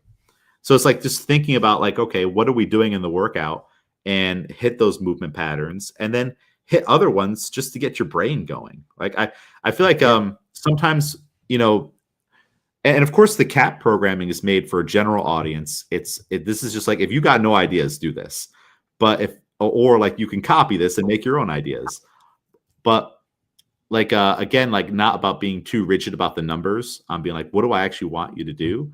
Well, I also want your brain to work too. Like it doesn't have to be, this is like the whole like machine thing. Like everything is just so like, let's just lock it in.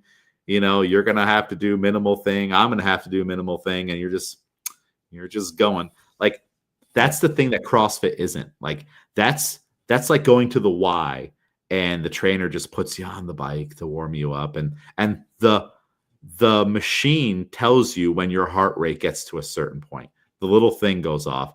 And then we're going to go sit on this machine and do these things and whatnot, which like, all right, time and place for those. But that's what other training is. That's not what we are, right?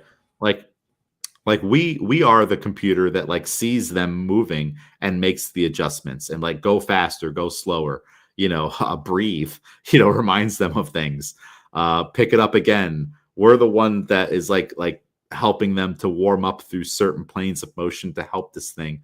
And, it kind of feels like sometimes CrossFit as a whole gets away from that. Yeah. Or maybe not. Maybe it's just me thinking that way. Do you think CrossFit as a whole gets away from that sometimes? And we start to fall into the general fitness trend? Yeah. And I think it's because we want to do so much. And we feel like almost like you're selling something. It's the same thing like we talked about, like with the internet out there. Like you want to be special in some way.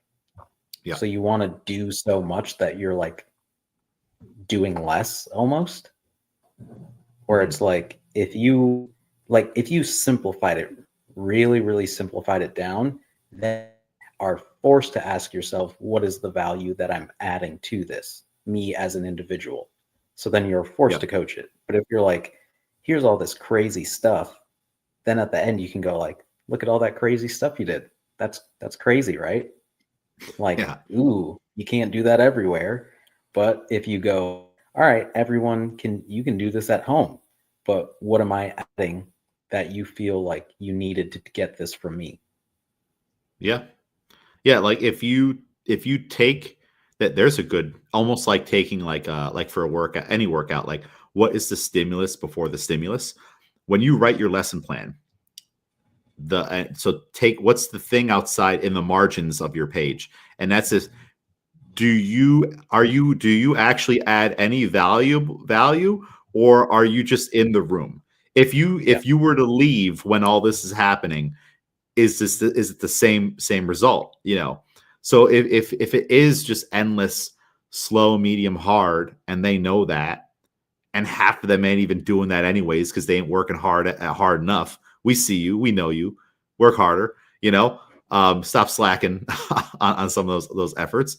Then like, all right, then you need to change. Then you should change the lesson plan to something that does add value on like why Why do we even need you? Like, everyone can read that board on there and then just do it. Like I do the at-home version or whatever it is, or something. So there needs to be a reason why you're there too, and that's where you add in all that other stuff, and that insight. It's interesting to think about, and I wonder if sometimes. Tell me what you think about this. Our gym is very unique. We have very small classes, a very tight community these days. We know everybody. We know what everybody's going on. We could list any random 10 athletes, and you could just list off how they should be scaling this workout to hit any stimulus. So there really isn't any unanswered questions there outside of just getting them better, right? Yep. This is not the case in all over the country and the world. There are many gyms where they're getting 30 people every single class. You don't know everybody in the room. There's some people you've never seen before. You're like, who's that guy? Who's that lady? And whatnot. So you do probably have to coach in a way that is maybe more broad and not as nuanced. And that's where the policy or the practice coming from those big things, which maybe the people writing these programs, that's what their experience is. So they're like, oh gosh, I'm getting torn up every day, 30 athletes, 40 athletes in a class. I need to figure out how to do this. So they figure it out. All right, I'll just put everybody working on these stations for time. And then that trickles down to everyone else in the ecosystem as the new way to do it, or the policy. Does that make sense? Yeah, no, that makes perfect sense.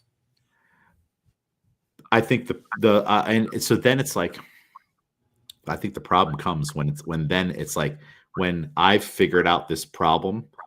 Now I'm saying this is the way to do it, which luckily they don't really, but they also kind of do as well, right?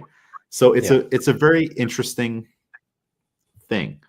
We have two different scenarios here to do some of the warm-ups that I have planned with 30 people I've never seen. I would change my game plan.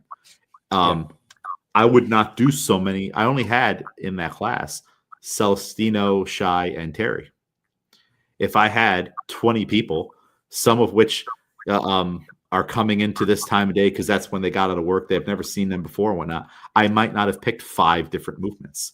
I wouldn't have been able to be like, everybody go get your jump rope, because that's going to burn so much time. Even if we, especially with the way we have our jump rope set up, I wouldn't be able to text everybody and come in class, get a jump rope. So, it's a weird conundrum, right? On like the people that are telling everyone else what these are recommending to do it this way. Here's an example of how to do it. Have a different experience. I don't know. I don't know if I've already said what I meant to say, or if not. It's just I was thinking about this the other day. This is an interesting thing in the ecosystem. Yeah, we're definitely at a. Yeah, I would say that CAP isn't. Yeah, they never know the gym that they're programming for. They're just programming in general, and their general might be different than our in general. Yeah. I don't know.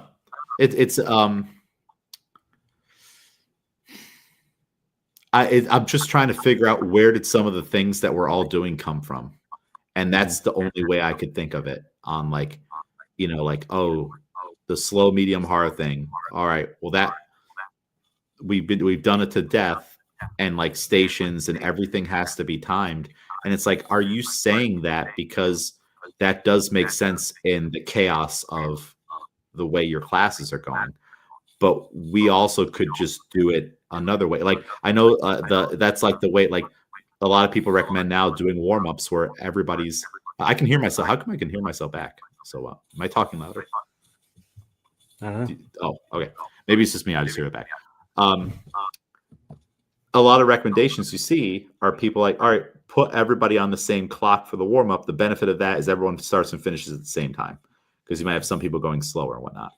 But like, that does make sense if you have a class that is 30 deep, 20 plus deep, and everyone's like they weren't even paying attention, so people start at different times, and we do see people take a little bit longer, but like, all right, just encouraging the class to move on, or like, so it's like, oh, that's even like a practice, is like, okay, we never used to do it like that, and we still got great classes, everyone's on the same page, all that stuff.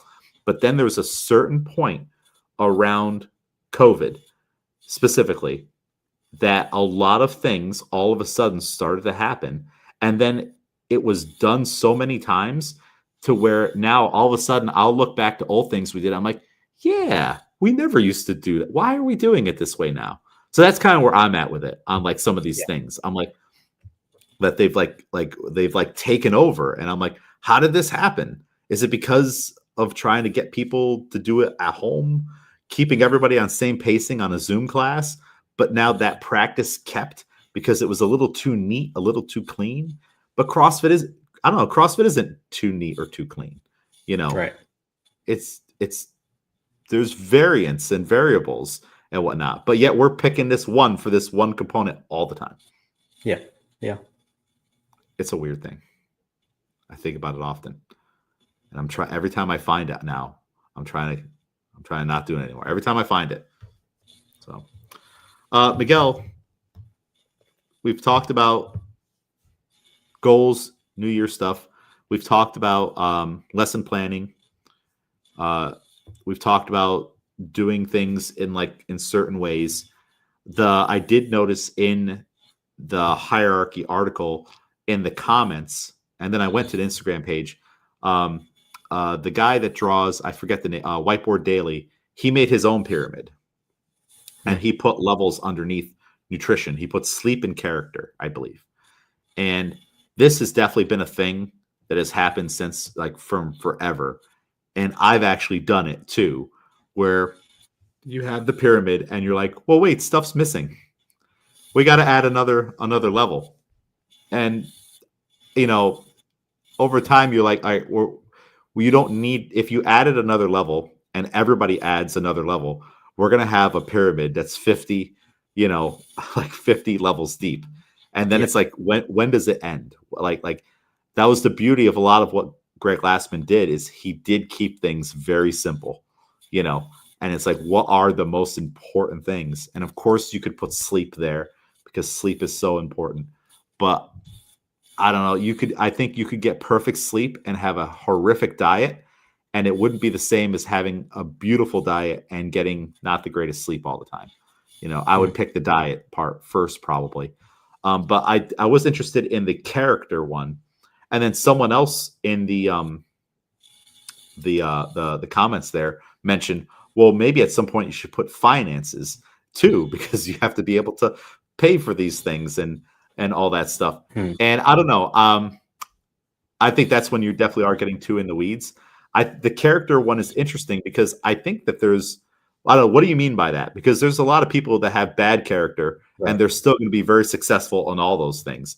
And I don't know if it's my job necessarily to teach people. I to be better people, but people are still going to be their own individuals, and how do you even start with that? So again, you have that new first person coming in.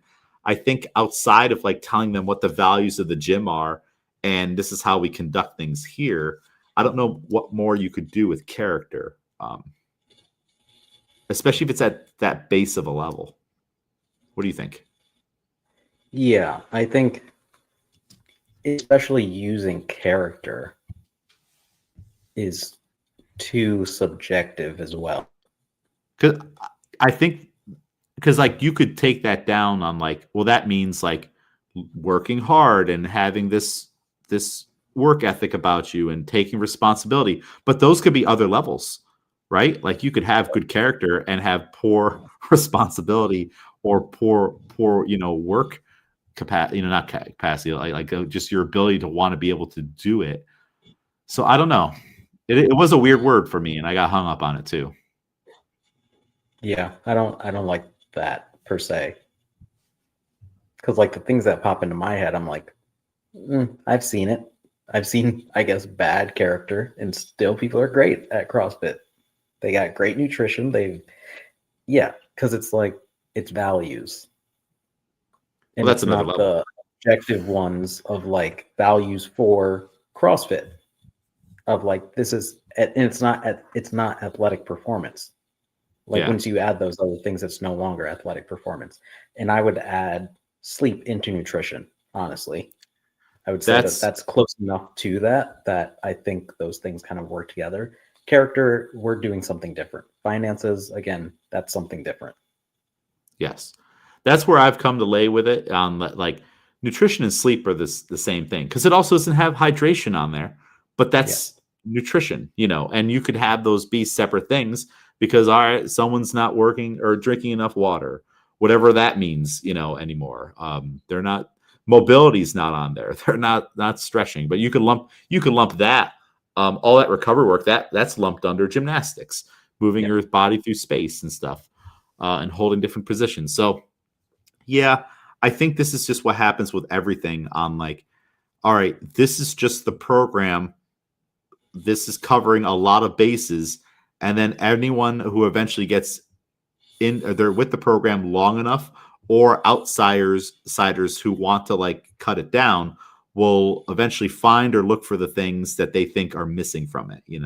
Like a big complaint is like, well, CrossFit doesn't do a lot of work in the transverse plane. It's all sagittal movement and whatnot. But it's like your day is going to be sagittal, and we're they're forgetting the sentence that says that CrossFit is just a general physical preparedness program, and it's not a program specifically for football, but you could use it for football and maybe change and add some of those things in, or your sport will take care of it. But it's like this general physical preparedness at its core for everyday life. What does grandma need to turn and cut for? I don't know. I don't know. Or most people, and if you do need that specific work, okay, do it, and I think that's the funny thing. It's like, okay, then do it, but I don't know with the character part on like, maybe the character part is just teaching people to be good people or having the character to do the work. Is that Yep. thing on like you have to have a certain character? Um, I think the things that would automatically be done by good coaching, maybe not all of them need to be in the pyramid, and so it's like, okay, good coaching is going to tell you to do and work on all those things and help you with them, right?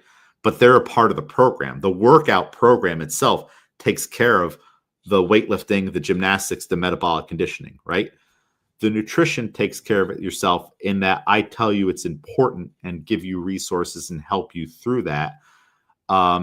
You having the character to keep up with and do the work, essentially, if that's what we're talking about, would be me asking you, are you coming in tomorrow? Or you should come in tomorrow. Or are you coming in on Wednesday and helping you keep a schedule? When you don't come in, where were you? Holding you accountable that way. I don't know. Is that the character you think that they're talking about? Did you read through those comments? No, and I Oh. never will. Yeah. Yeah, no. I think it's just, yeah. I mean, because that's the only thing I could think of that they would mean by the character part. And I think that if you're working with a coach, it's like it's so automatically done or should be that it doesn't even need to be on the pyramid. Right. Yeah. Yeah. And as you start to see results, that will ultimately motivate that character aspect to keep doing it, right? Mm-hmm. If you eat well and you see yourself losing weight and you're performing better and you're getting pull-ups and stuff like that, it's taking care of itself. So why does it need to be listed there at all? It's kind of like interwoven all over. I thought everybody will continuously try to reinvent the wheel. It will always keep happening. There's no way around it. All right. Well, good talk, Miguel. Any other thoughts you had or any other notes you had on any of these things? No, not really. Yeah, I guess it all comes back to what we were saying with like just the basics of like, yeah, do the early things early enough and well enough, and then focus more as you progress. Yeah.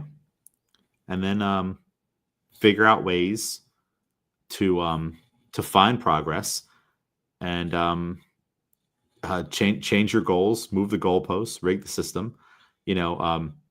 But I mean, don't like, so when I'm saying to rig the game and whatnot, it's like, all right, that just means like make it manageable, not like like, all right, I'm gonna rig the system by taking all these steroids to get my goals, whatnot.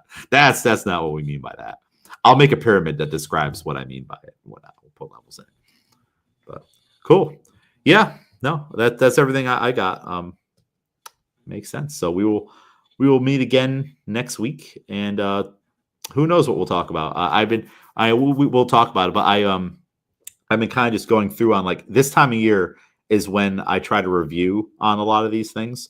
So like from the level 1 manual, and like just make sure you got to make sure you touch those bases every now and then, because otherwise you forget about them. So this is the time of year where I start to look back at like some of that stuff, and I was like, oh, let's talk about the pyramid. Cool. Well, Miguel, where can people follow you for stuff? That couldn't be Miguel on Instagram.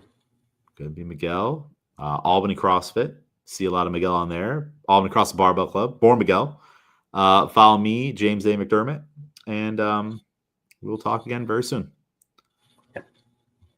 Later, Miguel. Stream.